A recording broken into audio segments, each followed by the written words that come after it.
The letter to the Hebrews, chapter 7.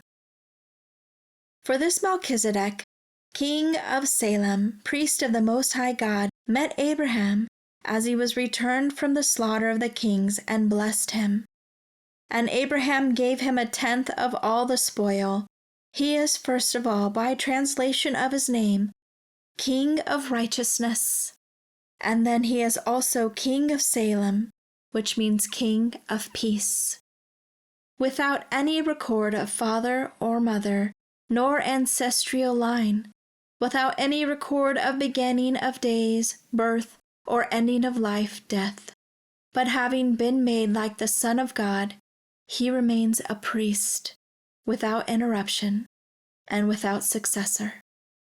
Now pause and consider how great this man was to whom Abraham, the patriarch, which gave a tenth of the spoils. It is true that those descendants of Levi who are charged with the priestly office are commanded in the law to collect tithes from people, which means from their kinsmen, though these have descended from Abraham. But this person, Melchizedek, who is not from the Levitical ancestry, received tithes from Abraham and blessed him who possessed the promises of God. Yet it is beyond all dispute that the lesser person is always blessed by the greater one. Furthermore, here in the Levitical priesthood, tithes are received by men who are subject to death.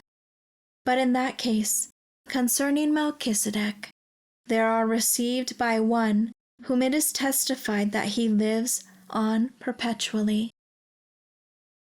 A person might even say that Levi, the father of the priestly tribe himself, who received tithes, paid tithes through Abraham, the father of all Israel, and of all who believe. For Levi was still in the loins, unborn of his forefather Abraham, when Melchizedek met him, Abraham. Now if perfection, a perfect fellowship between God and the worshipper, has been attained through the Levitical priesthood, for under it the people were given the law, what further need was there for another and different kind of priest to arise, one in the manner of Melchizedek, rather than one appointed to the order of Aaron? For when there is a change in the priesthood, there is a necessity, a change of the law concerning the priesthood as well. For the one of whom these things are said belonged not to the priestly line of Levi, but to another tribe, from which no one has officiated or served at the altar. For it is evident that our Lord descended from the tribe of Judah, and Moses mentioned nothing about priests in connection with that tribe. And this becomes even more evident if another priest arise in the likeness of Melchizedek, who has become a priest, not on the basis of physical and legal requirement in the law concerning his ancestry as a descendant of Levi, but on the basis of the power of an indestructible and endless life. For it is attested by God of him, "You, Christ, are a priest forever, according to the order of Melchizedek." For on one hand, a former commandment is cancelled because of its weakness and uselessness, because of its inability to justify the sinner before God. The law never made anything perfect. While on the other hand, a better hope is to introduce through which we now continually draw near to God.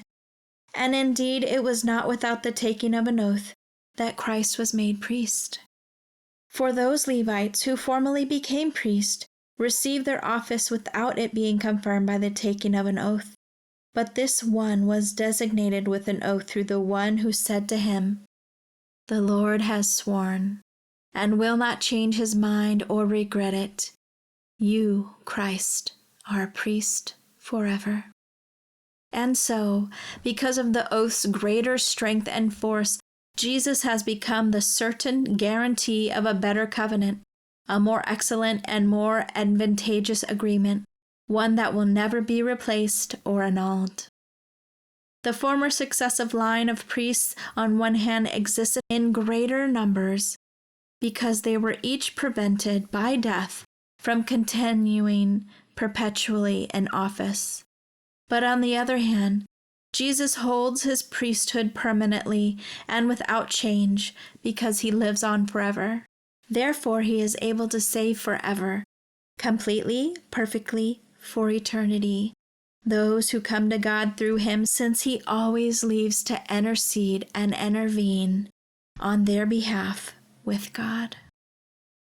It is fitting for us to have such a high priest, perfectly adapted to our needs, holy, blameless, unsustained by sin, separated from sinners and exalted higher than the heavens, who has no day-by-day need, like those high priests, to offer sacrifices, first of all for his own personal sins and then for those of his people, because he met all the requirements and did this once for all when he offered himself up as a willing sacrifice.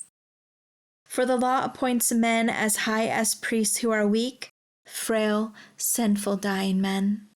But the word of the oath of God, which came after the institution of the law, permanently appoints as priest a son who has been made perfect forever.